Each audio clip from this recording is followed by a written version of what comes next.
Ini dia kronologi asli KKN di Desa Penari. Hah, kok bisa? Ini tuh juga udah ada filmnya yang baru rilis kemarin. Dan semua kejadian ini tuh aslinya terjadi di tahun 2009. Dan yang ikutan KKN di sini itu ada 6 orang.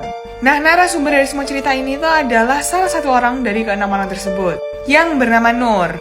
Nah, selain Nur, ada satu orang lagi juga bernama Widya. Dan cerita ini pertama kali viral di Twitter. Tempat KKN Desa Penari ini katanya berada di Jawa Timur, yang tempatnya itu berawalan B. Mereka ini perginya berenam, ada Widya, Nur, Ayu, Bima, Anton, sama Wahyu. Dan mereka berenam ini semuanya temenan, gak ada yang pacaran. Yang menemukan Desa Penari ini sebenarnya adalah Widya. Karena dia itu merasa Desa Penari ini cocok karena dia itu masih asri banget, jadi mereka tuh bisa melakukan banyak proyek.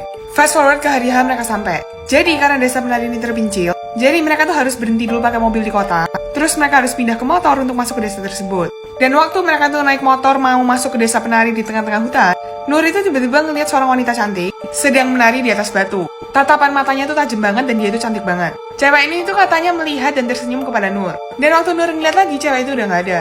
Mereka pun akhirnya sampai ke rumah Pak Prabu, sang kepala desa. Pak Prabu ini bilang kalian tuh kayaknya gak bisa deh ngelakuin KKN di sini. Dan setelah tektokan, akhirnya Pak Prabu pun setuju untuk mereka melakukan KKN di sana. Dan waktu mereka tuh keliling-keliling desa, Nur itu sempat melihat sebuah batu yang ditutupi kain dan bawahnya itu sengaja diletakkan sesajen.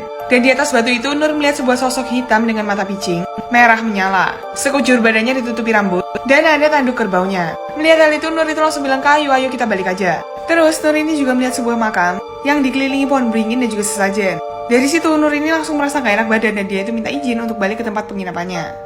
Pak Prabu ini juga sempat memperkenalkan tapak tilas yang dilengkapi dengan kain merah dan juga janur kuning sebagai batas mereka. Jadi mereka tuh sama sekali nggak boleh lewat ke tapak tilas itu. Sampai akhirnya pada malam hari, Nur, Ayu, Widya ini tidur satu kamar beralaskan tikar. Nur ini kemudian langsung merasakan ada nggak enak, dan tiba-tiba dia tuh melihat sebuah sosok bermata merah dari sudut kamar yang minim cahaya. Nur langsung kaget, nutup mukanya dan baca-baca doa.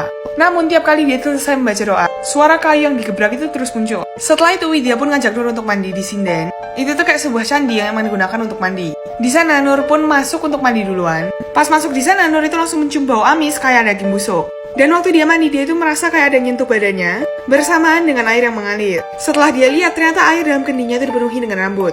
Dan waktu Nur udah selesai mandi, dia itu waktu mau keluar, pintunya itu gak bisa dibuka. Dan dia melihat ada seorang sosok yang sangat besar sampai menyentuh langit-langit dari biliknya. Pada akhirnya pihak kampus dan pihak keluarga itu datang menjemput mereka. Dan Ayu ini lumpuh total, tapi dokter ini sama sekali nggak tahu alasannya kenapa. Sampai akhirnya Ayu meninggal 3 bulan setelah kejadian. Dan Bima juga meninggal dunia. Tapi malam sebelum dia meninggal dunia, dia sempat teriak ular-ular. Mau lebih detail tapi nggak cukup waktunya. Kalau kalian mau part 2-nya, komen di bawah. Gimana menurut kalian guys? Menurut kalian ini cerita asli atau enggak? Komen di bawah.